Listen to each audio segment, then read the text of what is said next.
सिंध समेत सॼे मुल्क में जश्न ईद मिलादुल नबी सल्लल्लाहु अलैहि वसल्लम मज़हबी जोश ऐं जज़्बे सां मल्हायो वियो। सिंध जी राजधानी कराची शहर जे मुख़्तलिफ़ इलाइक़नि में रोडनि, रस्तनि, घरनि, घिटियुनि, मस्जिदुनि ऐं गाॾियुनि खे सावनि झंडनि ऐं लाइटुनि सां कुंवार जियां सिंगारियो वियो।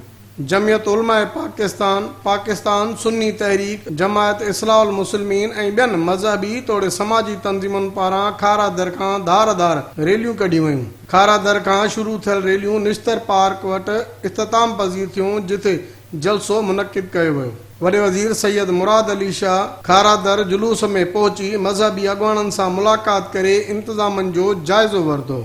रैलीअ जे गुज़रगाहनि खे कंटेनर रखी मुकमल बंदि कयो वियो, जॾहिं त कंहिं बि अणवणंदड़ वाक़े खे मुंहुं ॾियण लाइ पुलिस ऐं रेंजर्स जे जवाननि खे मुक़ररु कयो वियो। खारा दर ऐं ॿियनि इलाइक़नि में मिठे पाणीअ जूं सबीलूं लॻायूं वयूं। सिंध टीवी न्यूज़ सां ॻाल्हाईंदे मज़हबी तोड़े समाजी अॻुवाननि जो चवणु हो त 12 रबीउल अव्वल का दिन है। आज जश्न ईद मिलादुन नबी का मरकजी जुलूस जो कई दिहाइयों से न्यू मेमन मस्जिद बॉर्डर मार्केट से जमात अहले सुन्नत और दीगर तंजीमात की तरफ से निकाला जा रहा है।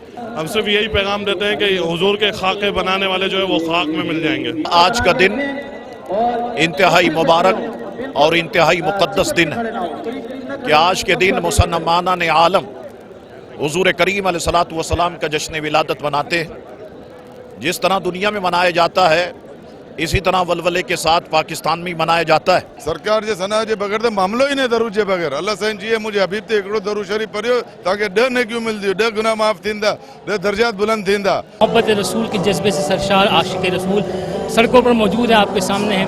और ये जुलूस मोहब्बत के साथ, अमन के पैगाम के साथ और उन लोगों के साथ जो किरदार रसूल सल्लल्लाहु अलैहि वसल्लम को अपनी ज़ौम में खाक में मिलाना चाहते हैं, ये पैगाम देता है कि हम अमन लोग हैं। पूरी दुनिया में जुलूस मिलाद निकल रहे हैं, महफिल मिलाद मुनक़िद हो रही हैं और उसमें हम मुसलमान अपने आका और मौला नबी करीम अलैहिस्सलाम से मोहब्बत और उल्फत का वो इजहार करके लोगों को बताना चाहते हैं कि ये जो रिश्ता है ये मजबूत रिश्ता है।